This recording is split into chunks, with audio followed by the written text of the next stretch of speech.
Good morning, everyone. Good evening, good afternoon, wherever you are, and welcome to this week's Weekly Energy Boost. My name is Elisheva, and I am here this Sunday, surprise Sunday morning. We'll explain why we're here on Sunday morning in a minute, with my husband, actually, because... Yeah, why are we here on a Sunday morning? It's very, very annoying. And, well, no, of course, we're very happy to be here with you and excited for this week, actually giving you an extra day to tap into the energy of this week. Today we're talking about, the title of today's episode is Meet Your Unmet Potential. And if you've been listening for the last few weeks, you know that the month of Virgo and the month of Libra, we're right now, today's the 9th day of the month of Libra. So we're in this procedure that began 39 days ago, where we are creating the blueprint for our year to come. Tomorrow is the culmination of that, and then we go into the final edit stages, and then the building begins. So the peak of that process is actually tonight and Monday. If you're listening on Sunday or Monday, that's what you'll be experiencing that with us. But we're going to focus the rest of the episode on understanding the rest of the week as well. But basically, it's the most positive day of the year, Sunday night to Monday night, the 10th to the 11th. And what we're allowed to do, or what the universe does for us basically, is we are inundated with so much light, so much energy, without restriction, without just the flow. It's a bombardment of energy that essentially blasts away, disintegrates any remaining negativity that we might have not revealed or discovered in the last 39 days. And we are in a way kind of like suspended animation or animated suspension, depending on who you ask. And it's like time stands still. Yeah, you might still need to walk the dog and do all the things that you need to do, but it is the highest point we reach spiritually in the year. And sometimes there can feel like a little bit of a drop off. Tuesday through Friday might be a little bit of a letdown, energetically speaking. But the reason we're, of course, doing the episode early is so that for those of you who listen early, you can capture that. But also so that if you are participating in the meditations and the prayers and the connections on Monday, which is called Yom Kippur, that you're free to do that without needing a podcast to help you do it. And then, of course, the rest of the week, and it's not a coincidence that the universe set it up this way, is that we are building a reservoir, in a way, of an energy called mercy, an energy, it's right column in Kabbalah, or this easy. We've maybe been in a harsh period of these last 40 days of the scrutiny and the accounting, some people call it reckoning. And then now we're in this like, chill, man. It's all good. It's the week of love. Peace, love, and understanding, right? So once Monday night is over, we enter a new phase for this week and a new phase for the coming week. And that's really what we want to talk about, because it's in understanding the opportunity of this week and next that we really unlock more of our potential. Right. So I'd like to offer a perspective about it, that if you're a parent, you can probably relate to that. And if you're a child, which you are, to your parents, you can also relate to that. Isn't that interesting that you can choose to be a parent, but you can't choose to be a child?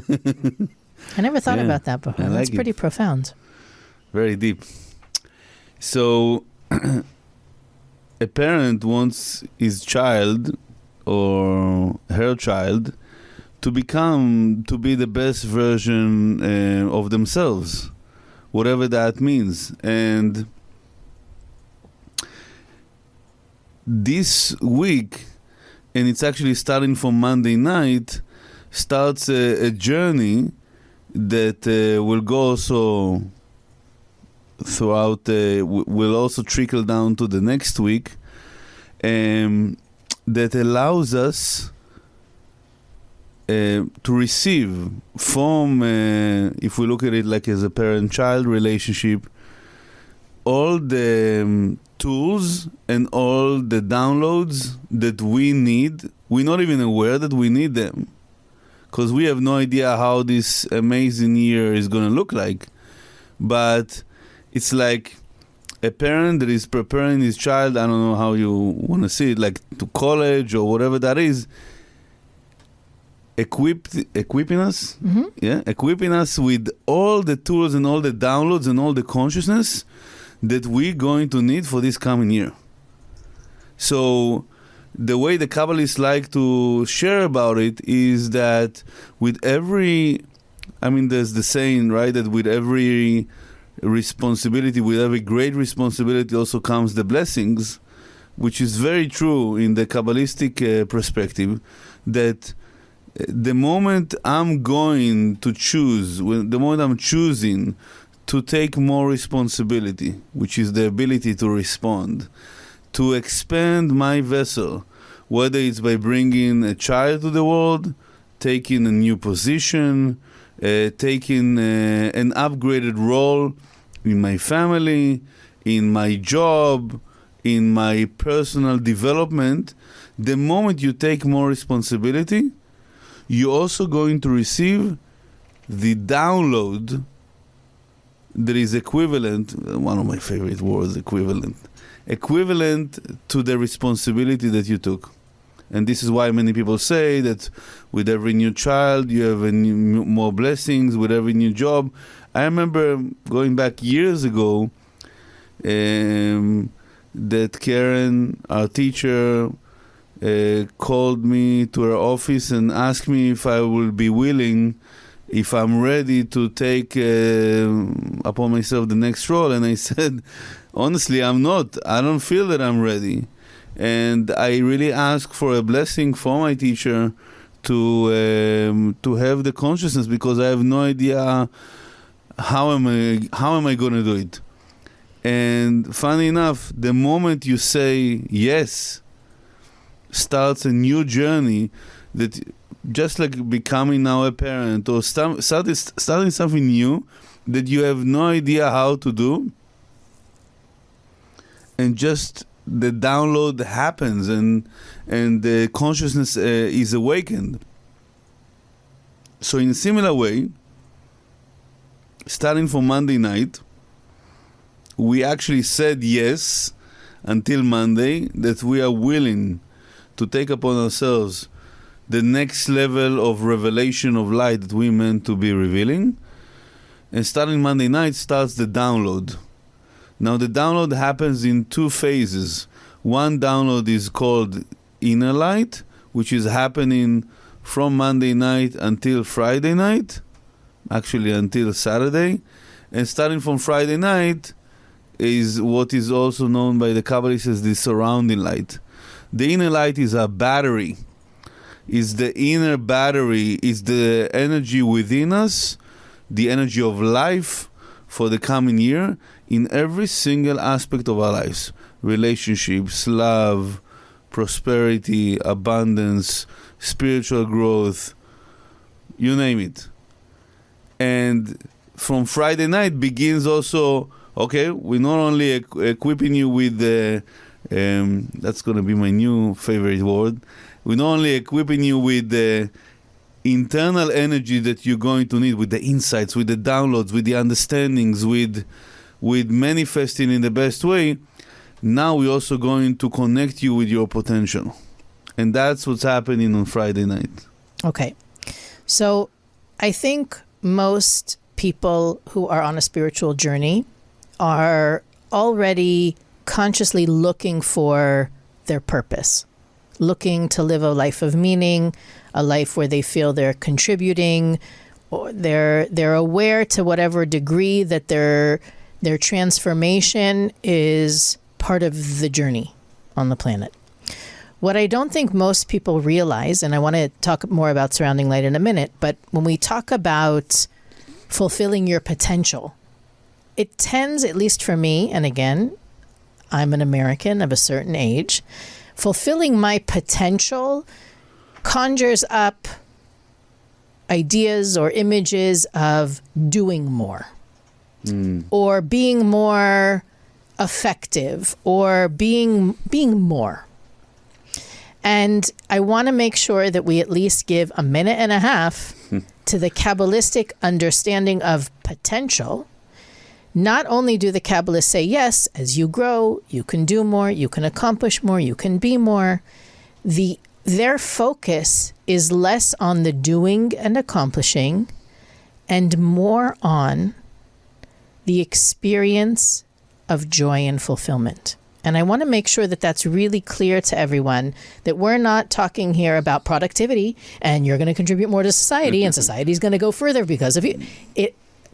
From the Kabbalistic point of view, the fact that you have not met your potential yet, that you do not even fathom how great you can be, what they're really saying is you have no idea how fulfilled you can be, how happy you can be, how connected you can feel, how creative you can feel, how in control and powerful, and how much peace of mind you can have, because you are settling for the level of joy, fulfillment, peace of mind, control, etc. that you feel right now.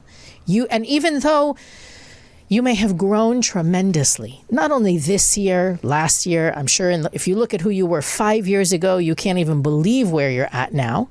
You haven't even begun to touch the tip of the iceberg of the potential joy and fulfillment you can experience. And the Kabbalists teach, by the way, I'm going to actually give it like I don't even think I've ever said it in such a short sentence before. The purpose for which we were created is to become one with the Creator. The Creator is light, love, joy, happiness, health, success, confidence, all of the good you can imagine in the world. That is what the Kabbalists define as the Creator, the light force of the Creator. All of our work is simply transforming the things that are not like the Creator to be more like the Creator. That's it. That's why we're here. So the more we experience the light force of the Creator in our lives, the happier, the healthier, the more confident, all those things will be. So all of the external stuff is either a result of distraction, you're focusing on the wrong things, distress, which is an effect. When you're distressed, it means you're not in the present. You're worried about something in the past or how something worried about how something happened in the past or how it's going to happen in the future, or you're disconnected. I like those three words. It's distraction, distress, or disconnection. Those are the reasons. If we're ever not in alignment with our soul, or with the light force of the Creator, it's because of distraction, distress, or disconnection. And when we will reduce those three things in our lives, the result will be greater fulfillment, happiness, joy, feeling good, feeling aligned, feeling in the flow. And looking at what it means, yes, you could probably do more and be more and have more, but those are all side effects of being more fulfilled. Can you say again the 3 Ds? Distraction, which is focusing on the wrong things, right? Success, focusing on things in the material often create a disconnect or distraction from the goal, which is revealing the light of my soul. Distress, which is not being present, being focused on something from the past or from something in the in the future. And disconnect, which simply means reactive, behaving not like the opposite to the light, opposite to my soul, operating from my ego. And I don't know if some of you may have come across this a number of years ago. Shonda Rhimes wrote a book called The Year of Yes. I was very inspired by it. You can also watch, she has a great TED Talk about it as well, very famous. And basically she decided for a year, Shonda Rhimes is the one who did Scandal and Grey's Anatomy, and she's a very famous person in Hollywood, where everyone's sleeping right now. No, I'm just kidding. So she said that she decided for 365 days she was going to say yes to everything. But when you hear it like that, you think, well, that's lame. She probably was burnt out and upset at everybody and was a doormat. Her goal wasn't to be a doormat or to say yes. It was actually to say yes to everything that made her uncomfortable or that she was afraid of. And that, paradoxically or ironically, is really what the Kabbalists say is the key to unlocking your potential. That and maybe it's a little bit cliche, like, what do they say? There's no traffic on the extra mile, or there's another cliche about everything is outside of your comfort zone, or I don't remember what it is exactly, but the truth is that it's in that place of discomfort or going against your fears or going against what's difficult for you that little by little you unlock your potential. And that's where this idea of the surrounding light comes in. Right. And I'd like also to add that the idea behind the productivity, spiritual productivity, is about becoming a human being, not a human doing. We talked a little bit about right? that last week when Yehuda Ashkenazi was here. So it's really becoming a human being that allows you to be, to have the experience. And yes, it's also a bit counterintuitive because many of us throughout the years from early childhood, we might be programmed to be doing. Doing it means you're alive. You're not doing anything. Even we ask, how do you do? Right? We don't ask like... what do you do? What do you do for a living? Oh, what do you do? We will ask, how are you being? Oh, how are you doing? We say, how are you being? Yeah, how are you being? It's all about the doing, right? So there's the thing, right? There is a gap. I don't want to say disconnect, but there is a gap between who you are now and who you meant to be, not who you meant to do, to be doing, to whatever you meant to be doing. There's a gap between who you are now and who you meant to be. And that place, the bridge between who you are now and who you meant to be, is represented by your surrounding light. The surrounding light is your ticket, it's your transportation to become to reveal the light that you meant to be this coming year. In other words, without the surrounding light that we are receiving starting from Friday night for a full week, an individual has no chance to fully connect with with who they're meant to be this year. In other words, it's like a roulette. Someone is playing a roulette. You're going into your car, you're starting to drive, and you have no idea where you're going. Because you don't know if you're supposed to get to point A to point B. You don't have a destination. The surrounding light represents the destination. By the way, you might be completely convinced that you meant to do X or Y or Z, but that doesn't mean that that's what you meant to be doing or being this coming year. So just to be clear, this is our only ticket, and this is why this week is so important, and it's also bridging into the next week. It's pretty much, I know we say it probably many times, it's pretty much the most important week of the year, because without the destination and without the route to get to the destination, an individual can just be wandering around for a full year, and it's not a pleasant feeling to be wandering around. Okay, so let's talk about some more practical. How do we connect and unlock more of our potential for the coming year? I can tell you what I learned, and then yes, please. Okay. Sure. So this kind of goes back to what we said a few minutes ago about we're here to become as light-like as we can be. One of the ways that we, during this week specifically, this week and next, that we awaken a greater potential. So let's say, for example, in the coming year, based upon who you were last year, your potential is at a 5. Maybe you're at a 3 now, and you can grow to a 5 this year, according to what you've done and how you've behaved and what you've earned. If you want to go to a 7 or a 10, or even let the dial be unlimited, really, The Kabbalists teach that we need to express kindness and sharing in everything that we do.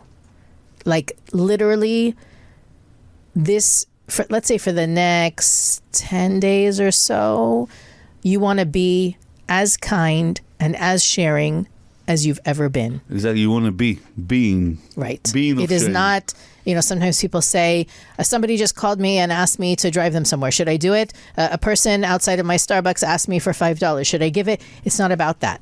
It's not about what you do. It's about how you are. And that's why it's not only important to be kind and sharing to other people, to individuals. We want to shift into a kind and sharing space toward the world. And I don't know if you've ever woken up and somebody's annoyed you, or you got an email that you didn't want, or somebody's dog pooped on your lawn and, didn't pick it, whatever. You have all these different little irritations and, again, this, and now we have a Monday meeting, and then, you have all the little things that eventually pile up into a bigger, badder day. Your whole outlook to every email, to all the dog poop, to everything else that pushes your buttons needs to be one of kindness and sharing. That dog owner must have really been in a rush for them to have forgotten the poop. You know what? I'm going to bring donuts to the meeting and see if I can shift the narrative on the usual mood. Or to find ways to be ridiculously kind and sharing. What helps me in those days to connect with that is the thought. It's actually two thoughts. One is, and it's coming to a question to you, Elisheva, my dear wife. Mm-hmm. So out of, let's say, 10 times that you download the next software for your phone, how many of those times can you operate the phone while you update your software? Never. Okay. Which is quite irritating, actually.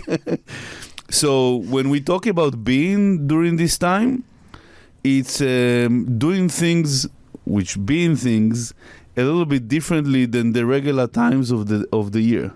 So you want to be more in a state of allowing. So it's those two modes.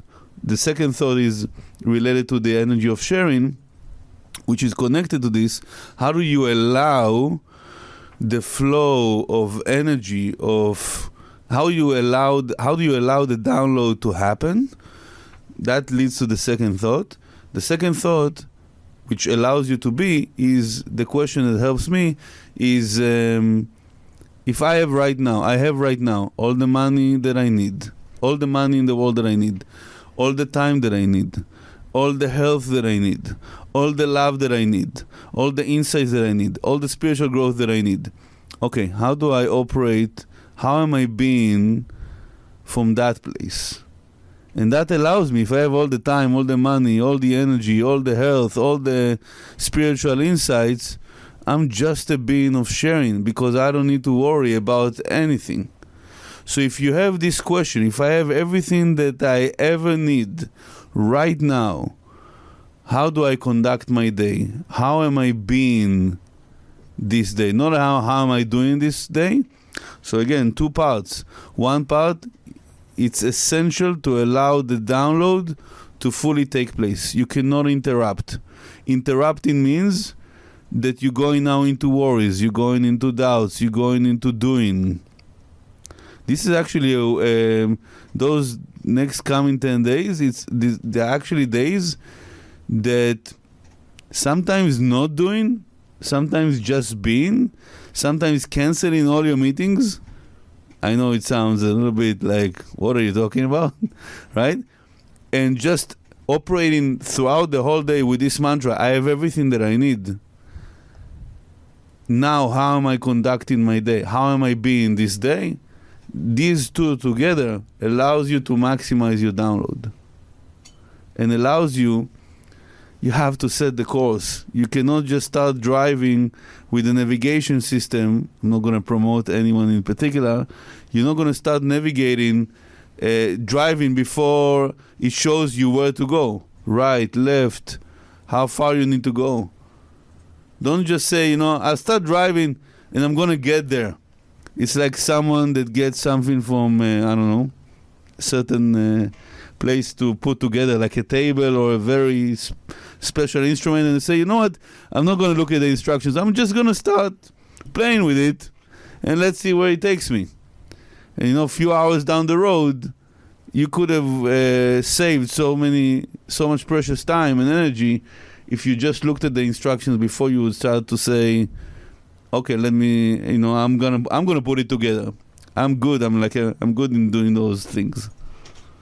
You need the manual, is what you're saying. Exactly, the manual. Okay, so the second recommendation from the Kabbalists to access more of our unlimited potential is to be happy. To be, the word they use is actually joy. To be joyful. And I think it's very much connected to what you said about canceling your meetings and just being, because in today's day and age, we usually need something outside of us to bring us joy. And the greatest fulfillment that I think any of us experience is when we overcome something, right? And I had a session earlier this week, and I invited everybody to sort of think about how the person they were before would have done things differently, would have been more reactive, jumped the gun, jumped to conclusions, interrupt, whatever the old you used to be. It's not only okay, it's necessary for you to recognize how far you've come to also be able to tap into the rest of the distance, to realize, wow, look at how far I've come. I can look at how far I can go. And those moments where you look back, maybe you'll call it pride. To me, I don't. It's not ego based, because it's not about how powerful I am or how much I've overcome. It's the fact that I am really different. I am not the person I was, I think I said it a few minutes ago, 5 years ago. I am not that person anymore. That person, now that I'm where I am, I can see how that person was half the person, maybe even less, eighth of a person that I can actually be. And I know I haven't arrived yet. I'm not the finished product, but I just can see in a very fulfilling and feeling fortunate way. That's the word, not fulfilling. To feel so fortunate to have what I have, even if I want more.